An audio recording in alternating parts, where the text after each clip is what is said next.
নমস্কাৰ, welcome back to my YouTube channel Babu's clicks.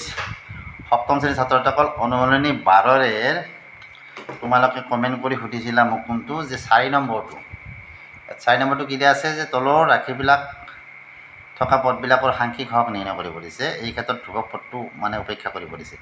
তো এইকেইটা বুজাই দিব লাগে বুলি কৈছিলা। তো এইকেইটা আজি তোমালোকক ভালদৰে বুজাই দিম। ভিডিঅ'টো সম্পূৰ্ণকৈ আৰু মনোযোগেৰে চাবা। তো আজিৰ ভিডিঅ'টো আমি আৰম্ভ কৰোঁ।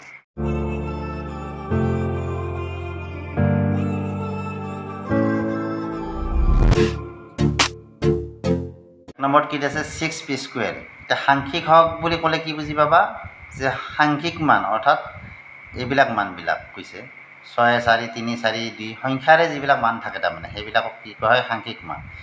6p স্কুৱেৰত p স্কুৱেৰৰ সাংখ্যিক হক কি হ'ব আমাৰ 6 হ'ব হয়নে। তাৰপিছত কি দিয়া আছে s cube plus s square plus x plus 3। তো ইয়াত s কিউবৰ আমাৰ সাংখ্যিক হক প্ৰথমতে আমি উলিয়াম। s কিউবৰ সাংখ্যিক হক কি আছে x কিউবৰ ইফালে কি আছে একো নাই হয়নে। একো নাই মানে কি এটা 1 থাকে। x স্কুৱেৰৰ ইফালে কি আছে একো নাই, গতিকে ইয়াতো আমাৰ কি আছে এটা 1 আছে।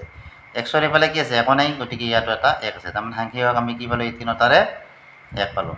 ইয়াত যিটো 3 সংখ্যাটো আছে এইটো হৈছে আমাৰ ধ্ৰুৱক সংখ্যা আৰু এই ধ্ৰুৱক সংখ্যাটোক আমাক উপেক্ষা কৰিব আছে। এইটো মানে কথা আমাক সোধা নাই। 3 নম্বৰত কি দিছে হাফ s স্কুৱেৰ প্লাছ 1/3। গতিকে s স্কুৱেৰৰ ইয়াত আমাৰ যিটো s স্কুৱেৰ আছে s স্কুৱেৰৰ সাংখ্যিক হক আমাৰ কি হ'ব ইয়াত হাফ হ'ব। 4 নম্বৰত কি দিছে 4/7 হোল কি s square plus y square. ইয়াক এনেকৈ লিখিব পাৰিবা 4/7টো আমাৰ এই দুটা সংখ্যাৰ লগত পূৰণ হৈ আছে, গতিকে আমি এনেকৈ দিব পাৰোঁ 4/7 x square plus 4/7 y square. এতিয়া আমি কি কৰিম x স্কুৱেৰৰ সাংখ্যিক হক উলিয়াম। তো x স্কুৱেৰৰ সাংখ্যিক হক আমাৰ কি হ'ব কি আছে 4/7 আছে হয়নে। আকৌ y স্কুৱেৰৰ সাংখ্যিক হক কিমান হ'ব সেইটোৰো আমাৰ কি হ'ব 4/7। তাৰপিছত 5 নম্বৰত কি দিয়া আছে 4p square r minus 3p r minus r। ইয়াত কি হ'ব p স্কুৱেৰ rৰ সাংখ্যিক হক। প্ৰথম p স্কুৱেৰ rৰ সাংখ্যিক হক। p স্কুৱেৰৰ সাংখ্যিক হক আমাৰ কি হ'ব 4 হয়নে।